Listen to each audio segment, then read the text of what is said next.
Tras la negativa a una resolución que ponga fin inmediato a las acciones militares, la ONU deja en evidencia una vez más su inoperancia. El presidente de Brasil, Luis Ignacio Lula da Silva, alertó sobre los riesgos de invasión si Suramérica no refuerza su capacidad defensiva. Partido Socialista Unido de Venezuela, PSV, ratifica su apoyo incondicional a la presidenta encargada, Delcy Rodríguez. Presidenta encargada Delcy Rodríguez destacó los progresos diplomáticos con Estados Unidos y defendió la cooperación venezolana en la lucha antidrogas. Yulimar Rojas, lista para retomar su lugar. Voleibol femenino criollo participa en Chile y un equipo le dice adiós al Mundial antes de participar. Y al cierre de esta edición les mostraremos el moderno centro oncológico femenino que abrió sus puertas en Ciudad de México.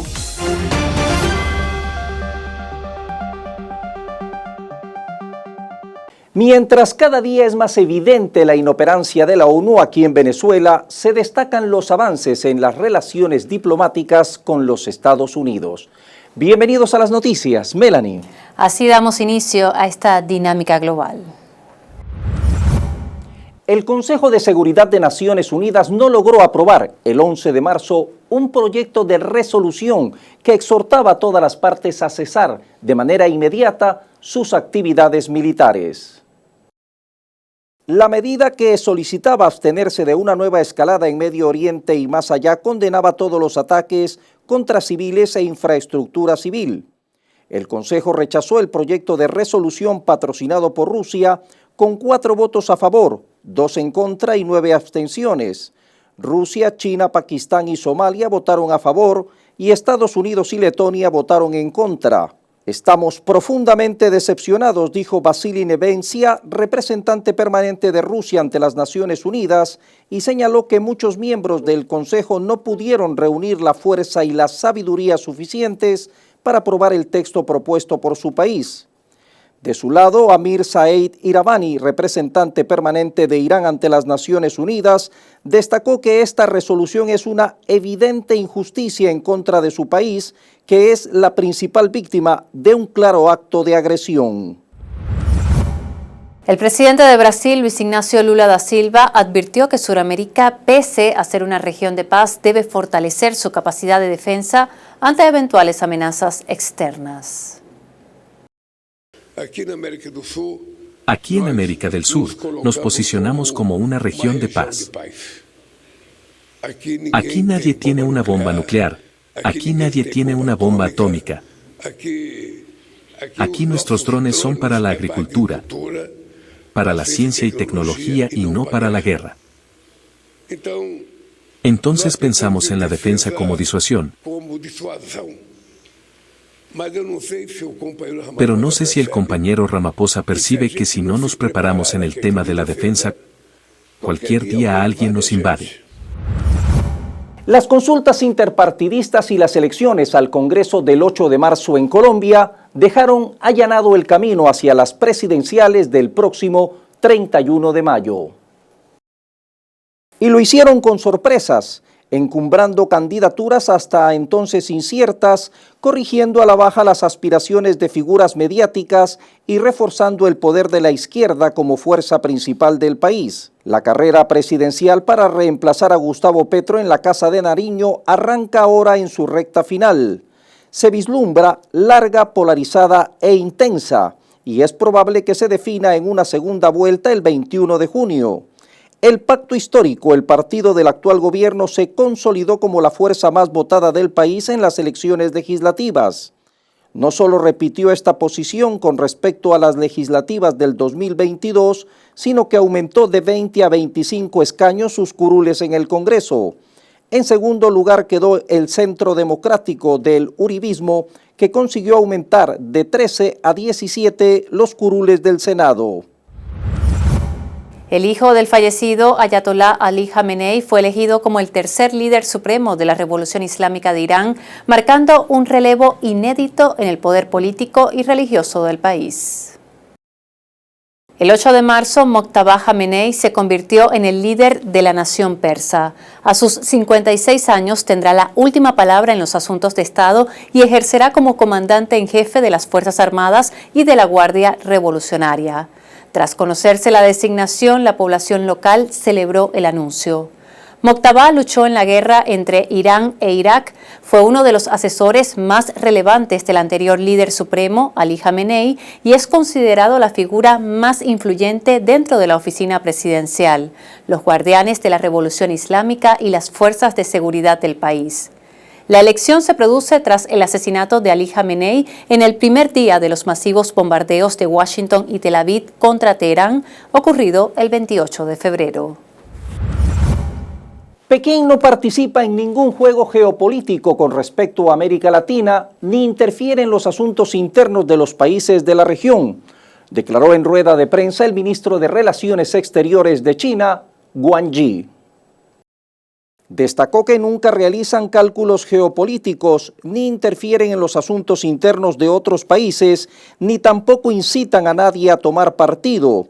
El canciller destacó que los países latinoamericanos deben gestionar sus propios recursos y que el camino que elijan y con quién se alíen debe ser determinado por los propios estados de la región. La rueda de prensa del ministro de Relaciones Exteriores de China se llevó a cabo durante la cuarta sesión de la 14ª Asamblea Popular Nacional, el máximo órgano legislativo del país que se celebró en Pekín del 5 al 12 de marzo. Israel ha prohibido difundir en redes sociales cualquier video o fotografía que muestre el impacto de los misiles iraníes en Tel Aviv. Quien lo haga podría enfrentar hasta 5 años de prisión. Según agencias internacionales de noticias, esta restricción surge tras los ataques iniciados el 28 de febrero por Estados Unidos e Israel contra Irán, en un contexto marcado por reportes de bajas militares y daños en instalaciones estratégicas israelíes durante la posterior ofensiva de represalia iraní. Nosotros os podemos mostrar, por ejemplo, dónde ha caído un misil en Irán, pero que siempre que enseñemos edificios civiles. Es decir, que si detrás de un edificio bombardeado hay, digamos, me lo invento, una sede del Mossad o un edificio gubernamental, la censura israelí no nos dejará mostrar esas imágenes o contarlas para que Irán no se dé cuenta que ha golpeado un objetivo importante o para mostrar su vulnerabilidad. Lo que hace Israel es que crea un departamento de censura previa al que pide a los medios internacionales que les enviemos los vídeos. La mayoría de los medios internacionales no lo hacemos, pero sabemos un poco cuáles son las reglas, porque si las incumplimos Israel, pues podría quitarnos la acreditación. La administración Trump está actualmente atrapada entre el espectro de una recesión económica mundial aparejada a una catástrofe naval. A medida que se intensifica el conflicto con Irán, las arterias energéticas del mundo se contraen hasta un punto impredecible, donde cada día que el estrecho de Hormuz permanece cerrado, no solo duplica el dolor económico, sino que lo multiplica exponencialmente. Así pues, la administración Trump trabaja para resolver la crisis petrolera en varios frentes. Se esfuerza por organizar una compleja operación militar para reanudar el flujo de petroleros por el estrecho, a la vez que determina maneras de reducir los precios mediante medidas en los mercados. Kuwait, Irak y los Emiratos Árabes Unidos están cerrando pozos a medida que los tanques de almacenamiento se desbordan. Una vez que estos pozos se apagan, no se pueden simplemente reactivar, lo que crea un cráter inminente en el suministro que tendría un efecto dominó en la economía mundial. Los países miembros de la Agencia Internacional de Energía han decidido por unanimidad llevar a cabo la mayor liberación de reservas de emergencia de petróleo en la historia del organismo. Así lo anunció el 11 de marzo su director ejecutivo, Fatih Birol. Los países de la agencia internacional pondrán a disposición del mercado 400 millones de barriles de petróleo para compensar la pérdida de suministro debido al cierre efectivo del estrecho de Hormuz, dijo Birol en una declaración de la agencia. El 9 de marzo los precios del petróleo habían superado los $100 por barril, pasando esa marca por primera vez desde el conflicto ruso-ucraniano. Las reservas estratégicas serán útiles si la guerra se mide en semanas, indicaron las fuentes, pero si se trata de una guerra prolongada que dure meses, las reservas estratégicas por sí solas no serán suficientes. La presidenta de México, Claudia Sheinbaum, reafirmó que su gobierno no permitirá el ingreso de fuerzas militares estadounidenses para operaciones contra cárteles de la droga en territorio mexicano. Señaló que si Washington busca colaborar en la lucha contra los grupos criminales, debe frenar el flujo de armas ilegales desde su territorio hacia México. Qué bueno que el presidente Trump dice públicamente que cuando nos ha propuesto que entre el ejército de Estados Unidos a México hemos dicho que no, porque es la verdad, hemos dicho que no, y orgullosamente seguimos diciendo que no, que colaboramos y cooperamos en inteligencia y en otras actividades relacionadas con la seguridad, pero que las operaciones en México las realizan las Fuerzas Armadas o la Secretaría de Seguridad, la Guardia Nacional o las policías estatales y las fiscalías. Creemos que hay algo en los que nos puede ayudar mucho Estados Unidos, que detenga el tráfico de armas ilegales de Estados Unidos a México. Si para la entrada de armas ilegales de Estados Unidos a México, pues estos grupos no van a tener este tipo de armamento de alto poder para poder realizar sus actividades delincuentes. Y la otra que hemos mencionado en otras ocasiones, muy importante, es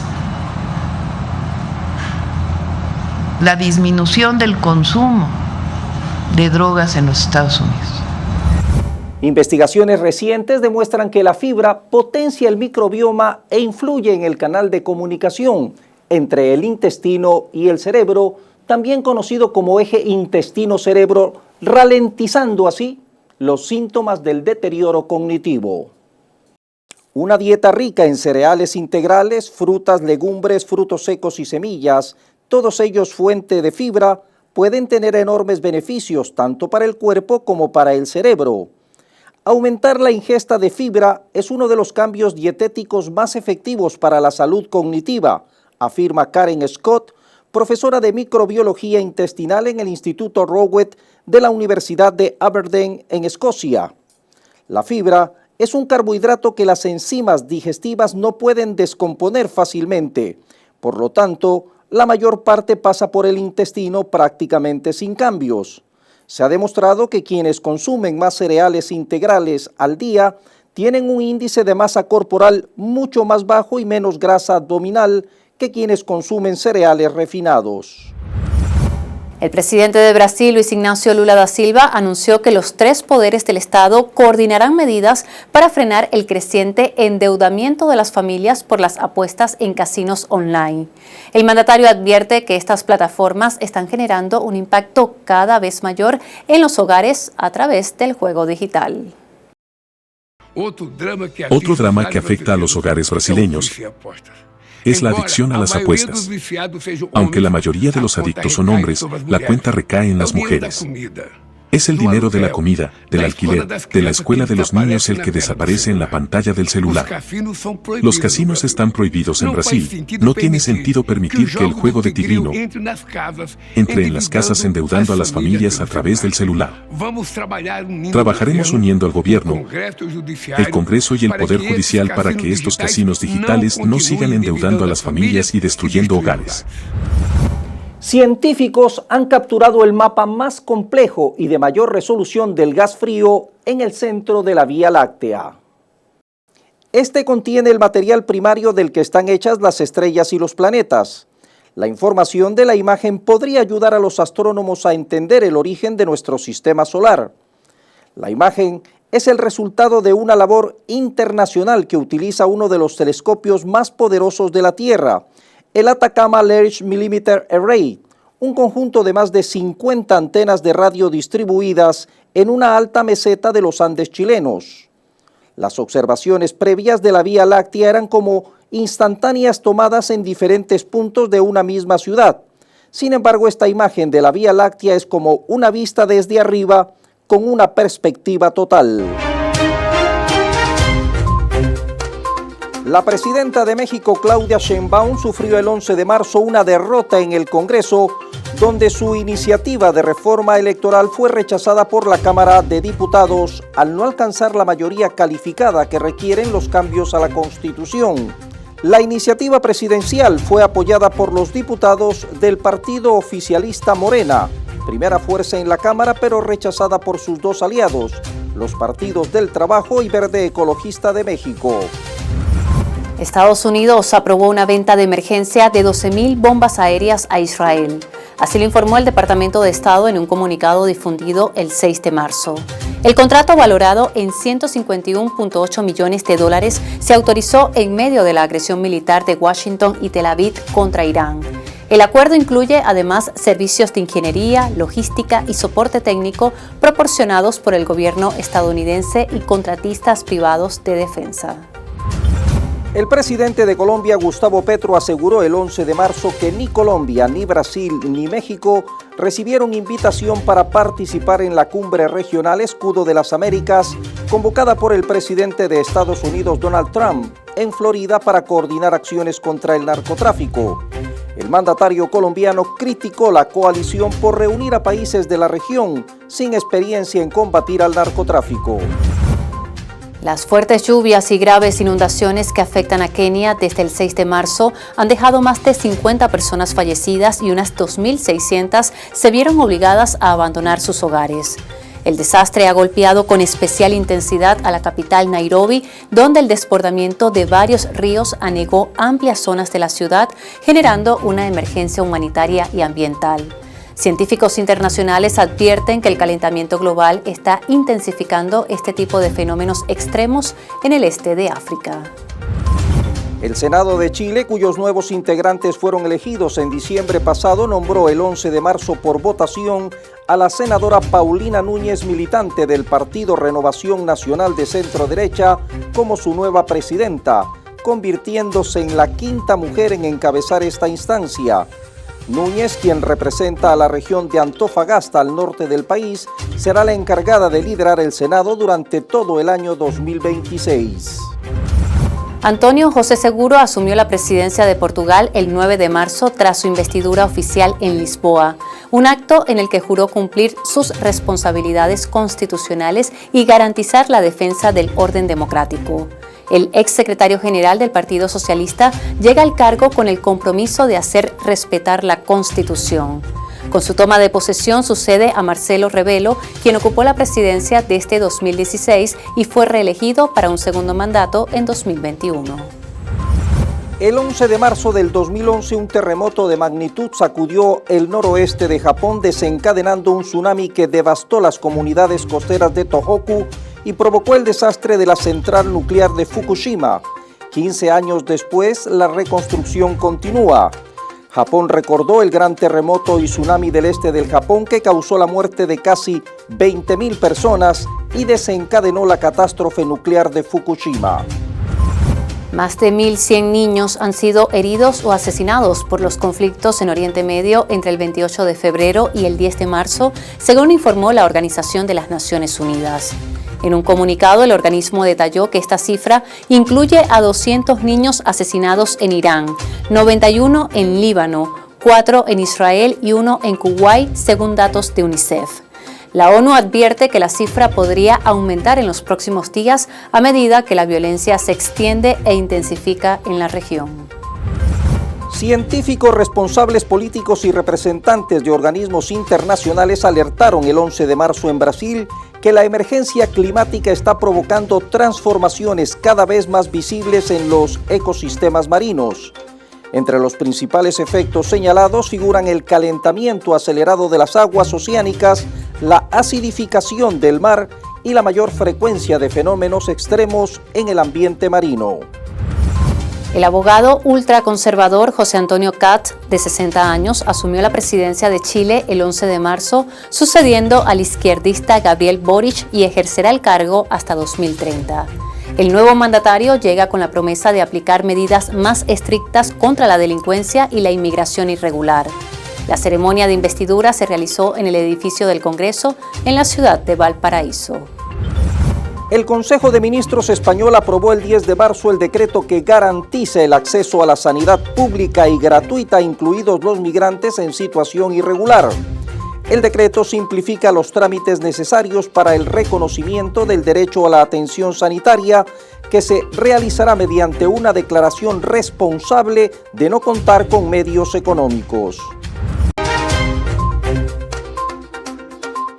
El secretario general del Partido Socialista Unido de Venezuela, PSV, Diosdado Cabello, ratificó el 9 de marzo el apoyo de esa organización política a la presidenta encargada, Delcy Rodríguez, quien ha estado al frente desde el secuestro del presidente de la República, Nicolás Maduro. La compañera Delcy Rodríguez ha estado al frente desde ese momento. El partido ha estado apoyándola en todas las decisiones que ha venido tomando. Delcy es una militante revolucionaria del partido, que conoce el partido, conoce la revolución y no le ha tocado nada fácil, nada fácil. Todos estos días han sido de mucha tensión, pero ahí va, de acuerdo pues a las instrucciones, muchas de ellas que el presidente Nicolás Maduro había dado, y nos habíamos reunido antes en caso que esto ocurra, ¿qué hay que hacer? Y es lo que nosotros hemos venido haciendo, pues, muchas de las cosas.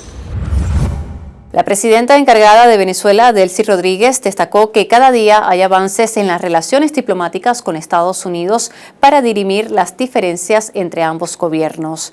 También subrayó que, aunque el país no figura como un actor relevante en materia de narcotráfico, sí participa y coopera con otras naciones en la lucha contra este delito. ¿Que son momentos difíciles? Sí, pero somos el pueblo de Bolívar. Somos el pueblo de las dificultades y vamos ganando la paz. Cada día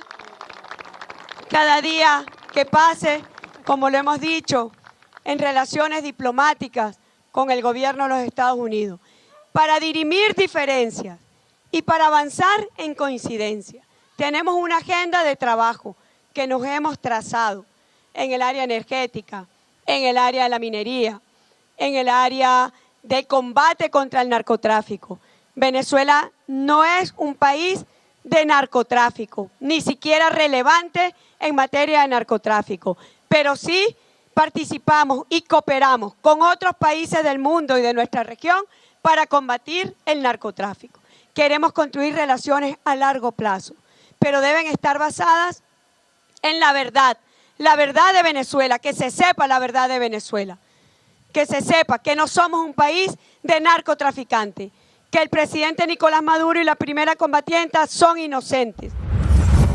En un mensaje cargado de entusiasmo y civismo, la presidenta encargada de la República, Delcy Rodríguez, calificó el 8 de marzo como una jornada histórica.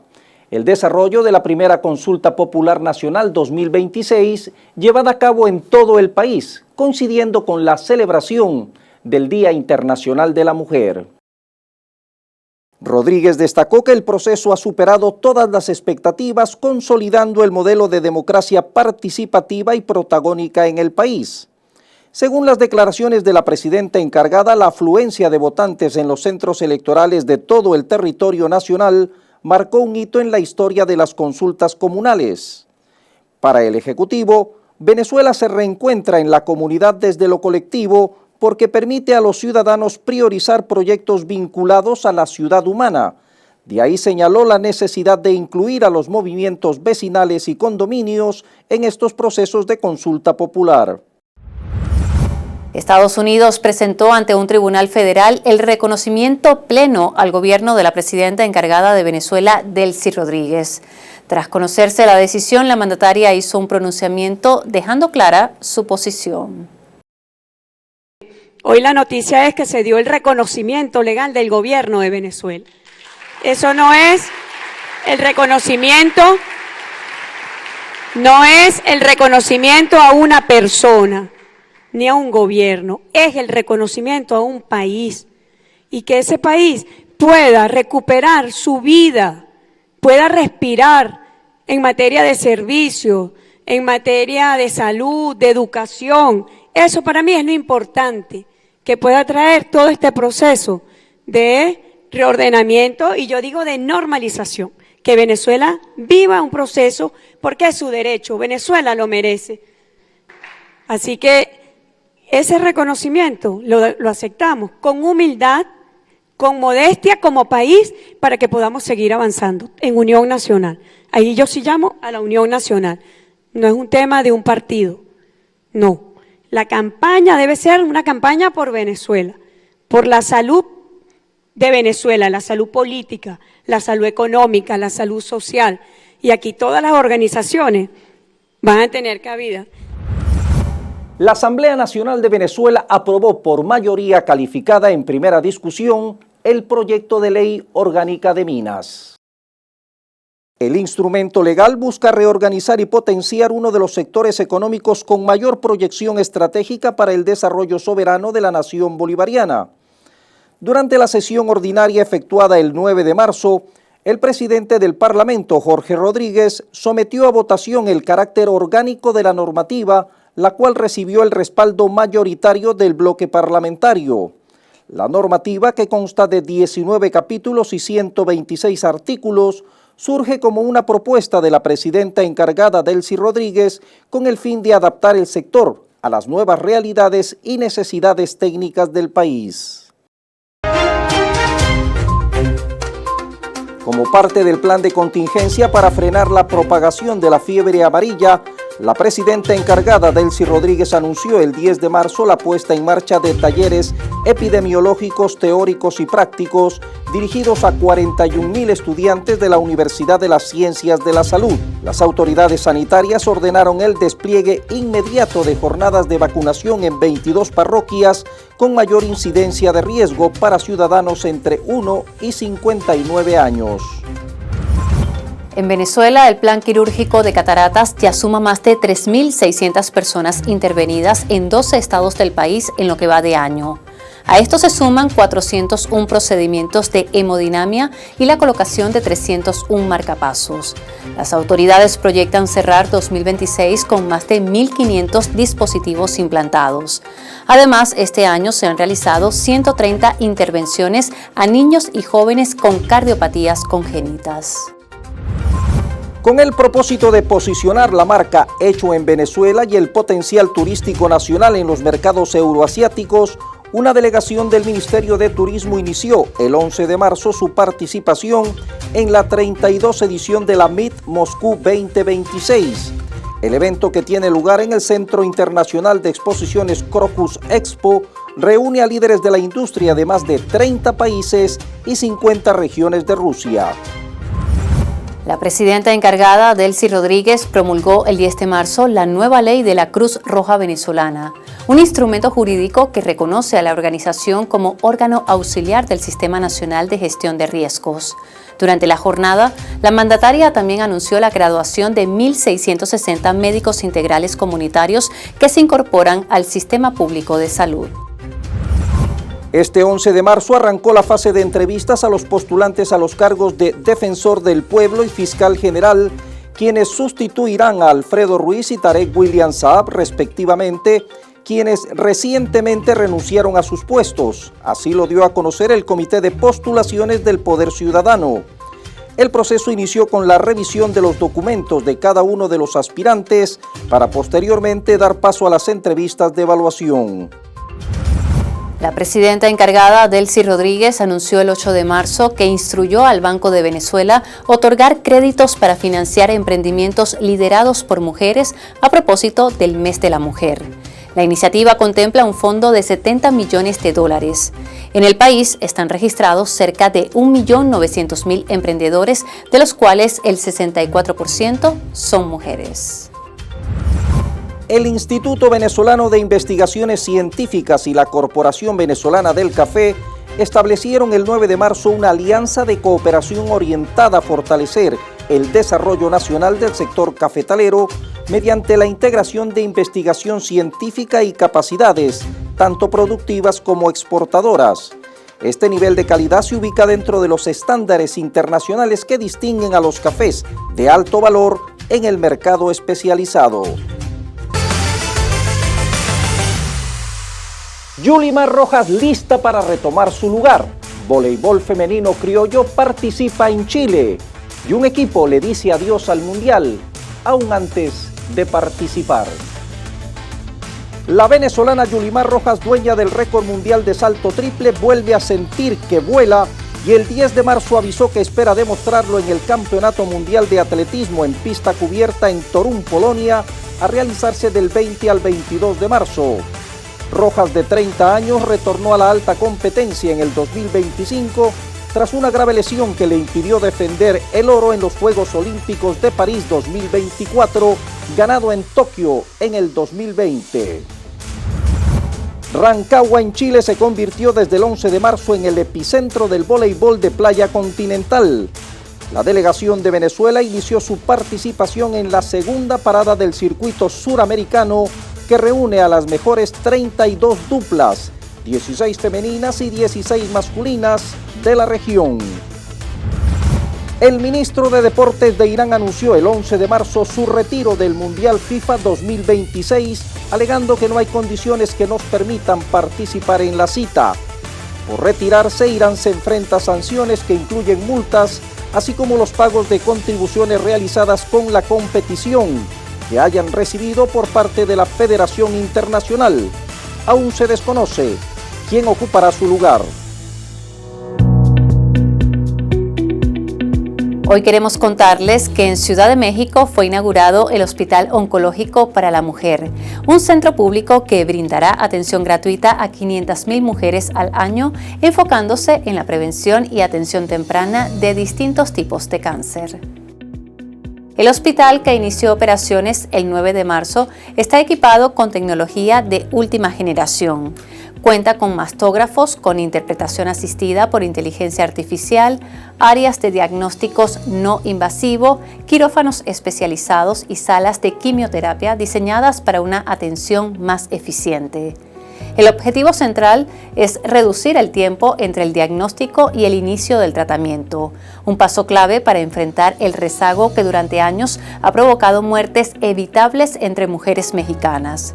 Las autoridades informaron que este modelo de atención oncológica especializada será replicado en otras regiones del país con la meta de ampliar el acceso a servicios de salud de alta calidad.